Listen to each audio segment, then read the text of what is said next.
इस प्रॉब्लम में दिया हुआ है an object is placed exactly Midway between A concave mirror of radius of curvature 40 centimetre and a convex mirror of radius of curvature 30 centimetre. मतलब मुझे दो mirror दे रखे हैं, एक तो दे रखा है कॉन्वेक्स मिरर और दूसरा दे रखा है कॉनकेव मिरर।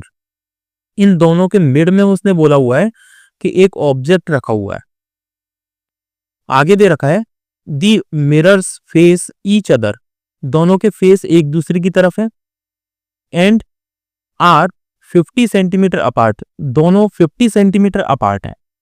मैं इसका डायग्राम बनाता हूं।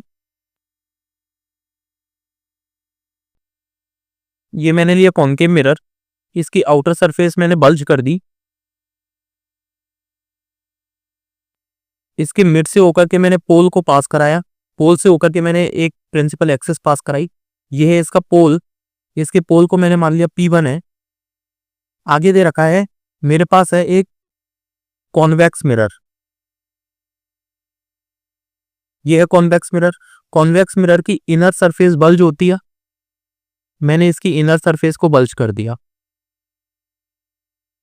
ये जो है डेट इज पोल, इसे मैंने माना P2। यहां से यहां तक मतलब दोनों के पोल के बीच की डिस्टेंस उसने दे रखी है न्यूमेरिकल ने, this distance is 50 centimetre, 50 centimetre. आगे देखिए इन दोनों के मिड में मतलब 25 सेंटीमीटर पर कहीं ऑब्जेक्ट है, ये ऑब्जेक्ट है। ये कितनी डिस्टेंस पर है ऑब्जेक्ट? ऑब्जेक्ट है 25 सेंटीमीटर पर, दिस डिस्टेंस इज 25 सेंटीमीटर। इस ऑब्जेक्ट को मैंने कुछ नाम दे दिया, डेट इज ए बी। क्या होगा कि सबसे पहली एक रे जाएगी जो कि प्रिंसिपल एक्सिस के पैरेलल जाएगी, और ये रे आफ्टर द रिफ्लेक्शन ये फोकस से होकर के पास होगी। तो मैंने क्या किया, ये रिफ्लेक्ट हुई, तो ये वाला जो पॉइंट है डेट इज अ फोकस, यहां पर ये जाकर के रिफ्लेक्ट हुई। ओके, रिफ्लेक्ट होने के बाद ये इस वाले मींस इस कॉन्वेक्स मिरर पर यहां आकर के ये टकराई। एक रे और है जो रे यहां से इस तरीके से रिफ्लेक्ट हुई, ये इंसिडेंट हुई, और इंसिडेंट होने के बाद जब ये रिफ्लेक्ट हुई तो रिफ्लेक्ट होकर के ये यहां से इसके सेंटर से होकर के पास हो रही है, राइट। ये है इसका centre point C1। Okay, diagram समझ में आया? मैं एक बार फिर से डायग्राम को एक्सप्लेन करता हूं। देखिए प्रॉब्लम में दिया हुआ है कि मेरे पास ये दो मिरर हैं, इन दोनों मिरर के बीच की डिस्टेंस दे रखी है 50 सेंटीमीटर। ये वाला मिरर हो गया कॉनकेव मिरर, ये वाला मिरर है मेरे पास कॉन्वेक्स मिरर।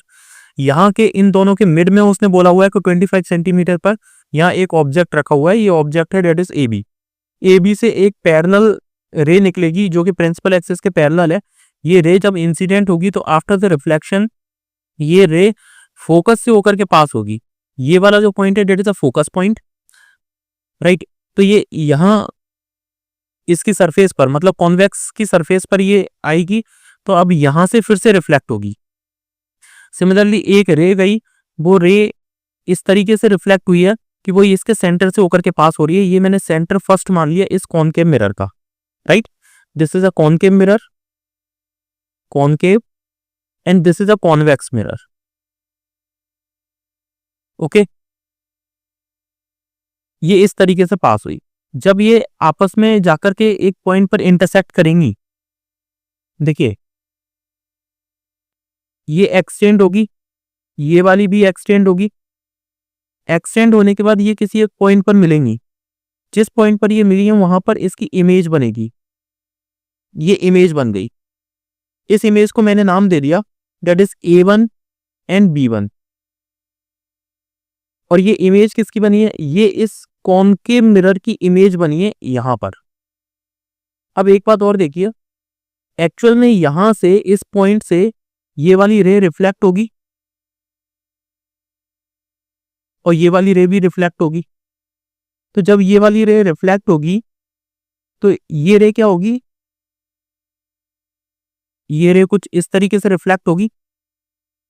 जब ये दोनों रे रिफ्लेक्ट होंगी तो रिफ्लेक्ट होंगी। तो जब अपन इसे एक्सटेंड करेंगे तो एक्सटेंशन के बाद यहां कहीं एक फाइनल इमेज बनेगी। तो ये वाली इमेज है दैट इज फाइनल, ये वाली कोई लाइन नहीं है, इसे इसे मत कंसीडर करना। ये वाली जब एक्सटेंड हुई तो एक्सटेंड होने के बाद यहां पर इमेज बनी, इस इमेज को ये जो इमेज है that is a final image. Final image मतलब A2 एंड B2। एक बात देखिए कि ये वाली जो इमेज बनी है, इस इमेज के लिए ये ऑब्जेक्ट हो गया, और ये वाली जो इमेज बनी है इसके लिए ये ऑब्जेक्ट है। ओके, इस ऑब्जेक्ट की इमेज बनी है ये, और इसे जब मैं ऑब्जेक्ट कंसीडर करूंगा तो इसकी रिफ्लेक्शन के बाद इमेज बनी है ये वाली फाइनल। तो ये वाली इमेज होगी मेरे पास फाइनल इमेज। ठीक है, अब अपन इसे कैलकुलेट करेंगे। इस प्रॉब्लम में दे रखा है रेडियस ऑफ कर्वेचर 40 सेंटीमीटर, ये दे रखा है कॉनकेव मिरर का, और कॉन्वेक्स मिरर का रेडियस ऑफ कर्वेचर दे रखा है 30 सेंटीमीटर। ठीक है, तो मैं इन दोनों को कंसीडर कर रहा हूं, और इमेज देखिए, इमेज की पोजीशन सॉरी ऑब्जेक्ट की पोजीशन उसने दे दी है 25 सेंटीमीटर पर, राइट। और इन दोनों के बीच की डिस्टेंस उसने दे रखी है 50 सेंटीमीटर। ठीक है, अपन आगे बढ़ते हैं। For concave mirror radius of curvature कितनी है, that is R1 is equals to है 40 सेंटीमीटर। क्या ये जो रेडियस ऑफ कर्वेचर होगी नेगेटिव होगी, मैंने नेगेटिव लिख दी। और हम जानते हैं कि फोकल लेंथ जो होती है वो रेडियस ऑफ कर्वेचर की हाफ होती है, मींस R1/2। तो यहां से आएगा -40/2 is equals to -20 centimetre. Second उसने दे रखा है ऑब्जेक्ट डिस्टेंस। ऑब्जेक्ट की डिस्टेंस देखिए, यह है कॉनकेव मिरर, यहां से यहां तक की डिस्टेंस है दैट इज 25। तो देखिए साइन कन्वेंशन मैंने जब पढ़ाया था, साइन कन्वेंशन में मैंने एक चीज बोली थी कि अगर कोई भी रे है उसका मेजरमेंट हम हमेशा इस डायरेक्शन में ले रहे हैं। देखो हम हर एक चीज मेजर करते हैं पोल से, तो अगर मेरे पास ये ऑब्जेक्ट रखा हुआ है, क्या मुझे पोल से इस डायरेक्शन में चलना पड़ेगा? ओके, ठीक। अब सेकंड ये बोलता है साइन कन्वेंशन कि अगर कोई भी मेजरमेंट ठीक उस डायरेक्शन में हो रहा है जिस डायरेक्शन में इंसिडेंट रे जा रही है, तो हम उसे लेते हैं पॉजिटिव। अगर उसके अपोजिट डायरेक्शन में हो रहा है तो नेगेटिव। जैसे यहां से इंसिडेंट रे इस डायरेक्शन में जा रही है तो ये वाली डायरेक्शन होगी पॉजिटिव, और इसके अपोजिट डायरेक्शन होगी नेगेटिव। तो मुझे पोल से अपोजिट डायरेक्शन में चलना पड़ेगा, तो यू यानी इस ऑब्जेक्ट तक पहुंचने के लिए मुझे पोल से अपोजिट डायरेक्शन में चलना पड़ेगा। तो अपोजिट डायरेक्शन में चलूंगा तो मेरे पास ये कौन सा होगा, नेगेटिव। मींस मेरे पास यू कितना आएगा, distance between pole and object that is negative. Similarly अगर मैं यहां से देखो, ये वाला मेरे पास ऑब्जेक्ट होगा कॉनकेव मिरर के लिए, तो कॉनकेव मिरर के लिए देखो इंसिडेंट रे इस डायरेक्शन में आई है, इस डायरेक्शन में, मींस मैं यहां से इस डायरेक्शन में मूव करूंगा तो ये वाली होगी ऑब्जेक्ट डिस्टेंस। क्या ये पॉजिटिव होगी, क्योंकि इंसिडेंट रे इस डायरेक्शन में आ रही है, इसीलिए इंसिडेंट रे इस डायरेक्शन में आ रही है, इसीलिए ये वाली डिस्टेंस होगी पॉजिटिव फॉर कॉन्वेक्स मिरर के लिए। ठीक है, तो अब मुझे ये बताइए कि यहां पर ऑब्जेक्ट की डिस्टेंस कॉनकेव मिरर के लिए ऑब्जेक्ट की डिस्टेंस क्या नेगेटिव होगी? ऑब्जेक्ट यहां पे रखा हुआ है, तो क्या ये -25 होगा? तो देखिए मैं लिख रहा हूं कॉनकेव मिरर के लिए U1 is equals to -25 centimetre. पहले अपन इसे कैलकुलेट करते हैं। मैं यहां पे लगा रहा हूं मिरर फॉर्मूला। मिरर फॉर्मूला के अकॉर्डिंग देखिए इसमें इसने क्या क्या पूछा है प्रॉब्लम में। प्रॉब्लम में पूछा गया है determine the nature position of the image formed by the successive reflection first at the concave mirror and then at the convex mirror. मुझे नेचर एंड पोजीशन निकालनी है। ठीक है, कॉनकेव फॉर्मूला के अकॉर्डिंग मैं लिख सकता हूं 1/f1 is equals to 1/u1 plus 1/v1। यहां से मैं लिख सकता हूं 1/v1 is equals to 1/f1 minus 1/u1। 1/v1 is equals to कितना आएगा, 1/f1 को मैं क्या लिख सकता हूं, देखिए F1 दे रखा है, F1 कितना दे रखा है -20, ठीक है। मैं इसे लिख रहा हूँ -1/20। मुझे ये कितना दे रखा है U की वैल्यू भी है नेगेटिव, तो मैं इसे क्या लिख दूं -1/-25, क्योंकि U की वैल्यू -25 है। इसे कैलकुलेट करूंगा तो ये आएगा -1/20 प्लस 1/25। क्लियर? इसका एलसीएम ले रहा हूं मैं इसे लिखूंगा 1/V1 is equals to -25 plus 20/500 is equals to, ये आएगा -5/500 is equals to -1/100। Means V1 की वैल्यू कितनी आ गई, V1 is equals to -100 centimetre. This is V1। पोजीशन मुझे पता चल गई, और नेगेटिव साइन होने की वजह से मुझे ये पता चल गया कि ये जो है इमेज विल बी रियल। मुझे इस नेगेटिव साइन से पता चल गया कि इमेज रियल है, और पोजीशन के लिए मुझे ये पता चल गया कि ये 100 सेंटीमीटर डिस्टेंस पर है। अब अपन सॉल्व करते हैं कॉन्वेक्स मिरर।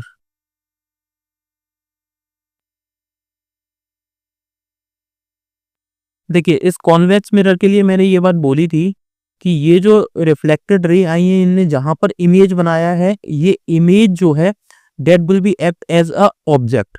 तो कॉन्वेक्स मिरर के लिए ये जो इमेज है कॉनकेव मिरर की, ये इमेज एक ऑब्जेक्ट की तरह एक्ट करेगी, और इस ऑब्जेक्ट के रिफ्लेक्शन के बाद, ये देखिए ये रिफ्लेक्शन हुआ, इस रिफ्लेक्शन से ये वाली जो इमेज बनी है, ये इमेज है कॉन्वेक्स मिरर की।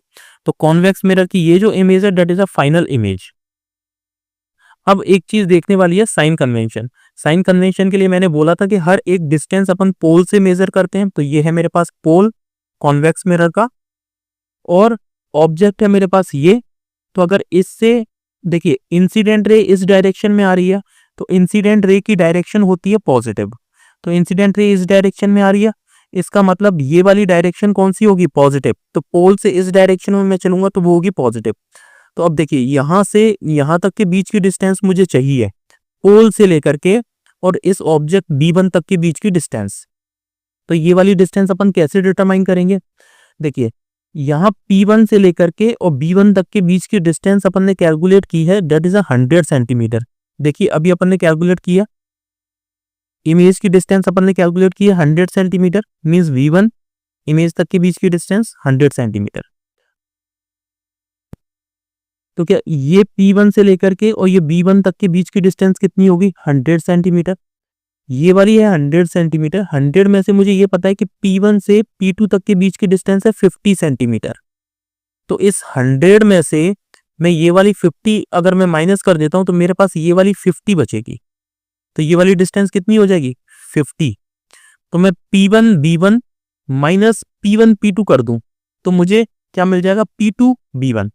ओके, तो मैं लिख रहा हूं object distance U2 will be P1 B1 minus P1 P2। कितना आ जाएगा मेरे पास, it is equals to P1 B1 है मेरे पास 100 centimetre minus this is 50 centimetre, means मेरे पास आएगा ये 50 सेंटीमीटर। क्या ये जो डिस्टेंस है ये पॉजिटिव होगी, इसलिए क्योंकि ये इंसिडेंट रे की डायरेक्शन ये है और इसी डायरेक्शन में अपन मेजर कर रहे हैं, तो ये वाली डिस्टेंस होगी पॉजिटिव। तो अपने पास आएगी U2 is equals to positive 50 centimetre. अब अपन को निकालना है फोकल लेंथ, ठीक है। तो इसकी देखिए, इस कॉन्वेक्स मिरर की रेडियस ऑफ कर्वेचर दे रखी है 30 सेंटीमीटर। प्रॉब्लम में देखिए कॉन्वेक्स मिरर की रेडियस ऑफ कर्वेचर दे रखी है 30 सेंटीमीटर। इसका मतलब ये हुआ कि ये जो रेडियस ऑफ कर्वेचर है मैं इससे इस डायरेक्शन में मेजर करूंगा तो ये भी पॉजिटिव होगी। तो 30 सेंटीमीटर का हाफ करो तो फोकल लेंथ मिल जाती है, ठीक है। मैं यहां पर लिख रहा हूं radius of curvature R2 is equals to plus 30 centimetre और F2 focal length is equals to होगा 30/2 मीन्स 15 सेंटीमीटर, राइट। ये होगा पॉजिटिव।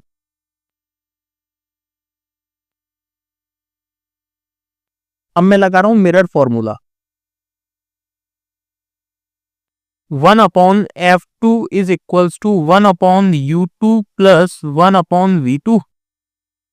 यहां से F2 की वैल्यू कितनी है, 1/15।